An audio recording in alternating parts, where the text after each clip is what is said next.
L'an dernier, notamment, quand on a mis en place la formation de nos ambassadeurs IA et la masterclass IA, on a bénéficié des fonds FNE puisque c'est une des thématiques clés pour ça. Malheureusement, pas suffisamment. C'est quelque chose que l'on souhaite faire cette année, mais à ce stade, quasiment pas.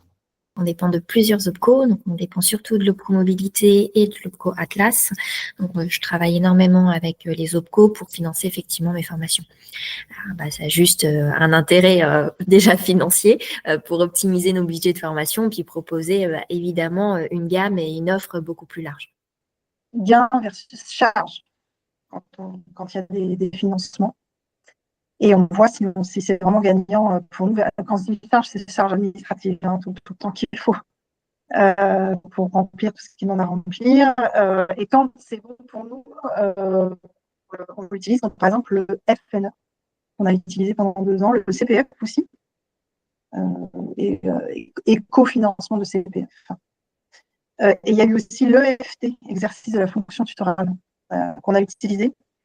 Et celui qu'on n'utilise pas, par exemple, ça va être le FSE, qui est beaucoup trop contraignant, qui nous prend beaucoup trop de, justement, l'analyse gain-charge, elle va du côté de la charge, qui est trop lourde. Et du coup, c'est pour pas assez de gains.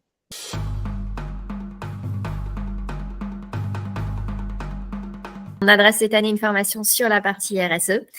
Donc, je vais essayer de me rapprocher effectivement, plutôt d'y aller clairement sur le FNE. Et puis, on va monter certainement, en plus des sessions d'acculturation à l'IA dont je te parlais, une formation sur le management de projets complexes à base d'intelligence artificielle qui s'appuie en tout cas sur l'intelligence artificielle. Et je souhaite utiliser le FSE+, sur ce dispositif-là. Ça nous est déjà arrivé pour notamment des thématiques autour de la transition écologique, pour mettre en place les fresques du climat, par exemple. Et maintenant, on a cette compétence en interne, donc on n'a plus besoin de ce fonds-là, mais ça nous est arrivé.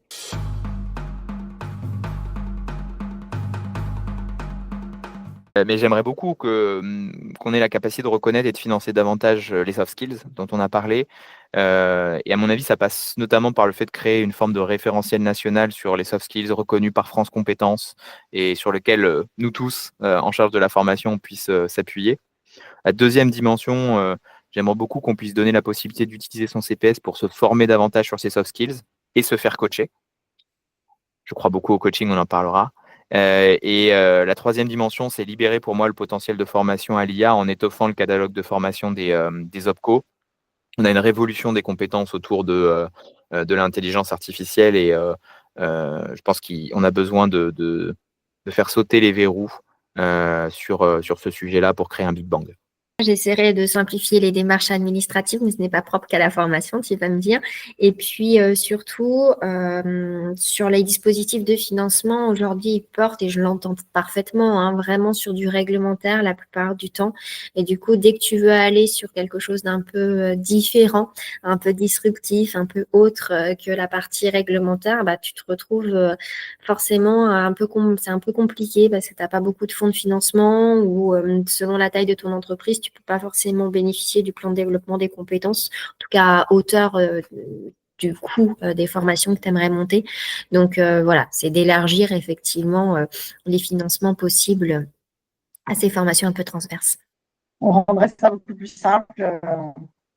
On appuie sur un bouton, ça laisse envoyer. Aussi, on s'est dit, on adapterait, il y a quelque chose qui cloche en fait aujourd'hui entre le réglementaire et la réalité du terrain. La formation évolue, le monde évolue, le monde change. Pas le réglementaire de la formation qui est toujours sur le nombre d'heures, qui est avec le digital, on voit bien, ça n'a plus aucun sens. Et du coup, si on avait une baguette magique, effectivement, on adapterait ce cadre réglementaire à l'évolution des pratiques de formation aujourd'hui. Et en dernier point, ce serait reconnaître officiellement les soft skills par des parcours certifiants.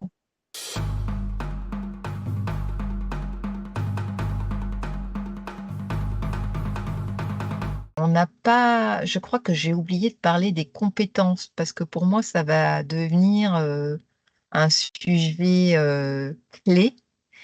En fait, pourquoi ça va devenir un sujet clé? On l'a un peu abordé. C'est le temps qu'on prend à acquérir une nouvelle compétence. Et je crois que c'est le nerf de la guerre.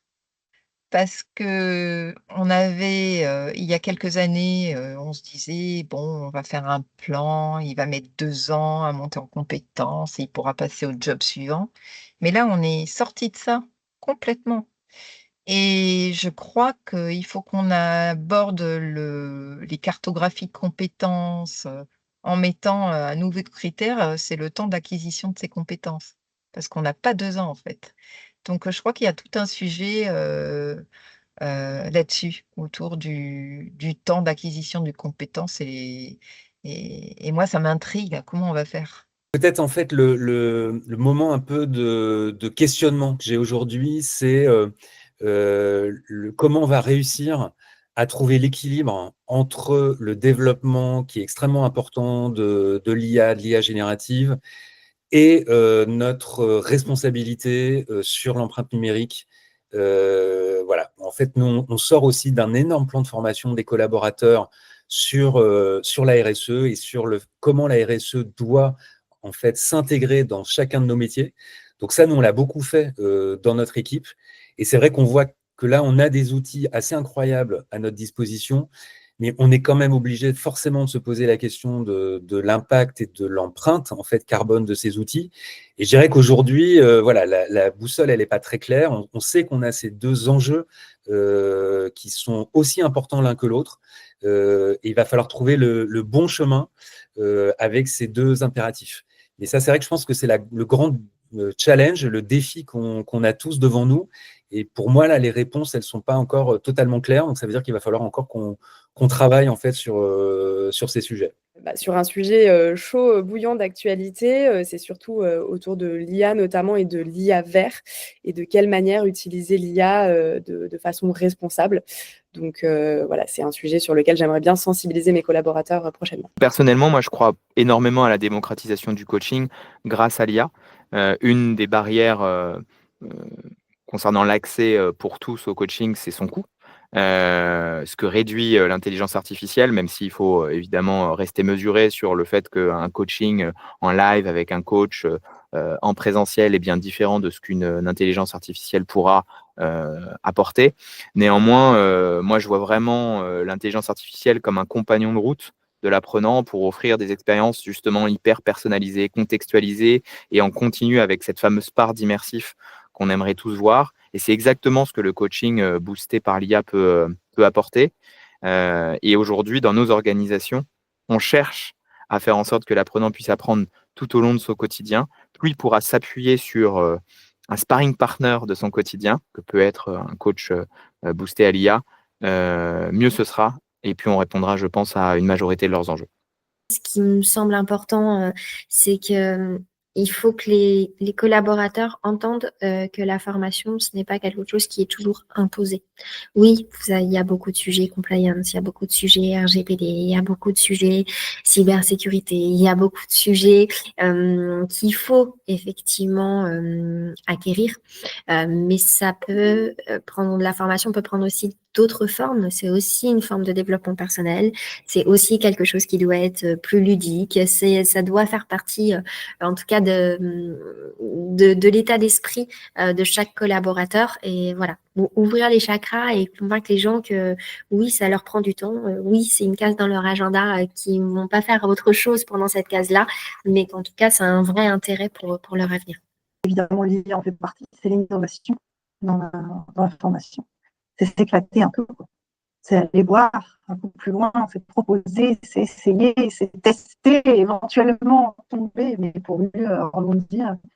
C'est ce côté-là, ouais, innovant qui est super sympa. D'ailleurs, l'information qu'on trouve en formation, pas forcément dans les autres métiers. Donc, voilà, je dis l'IA est une forme d'innovation, évidemment. Mais innover toujours pour être avec le temps d'aujourd'hui, à évoluer avec le temps et les pratiques d'aujourd'hui et les outils d'aujourd'hui.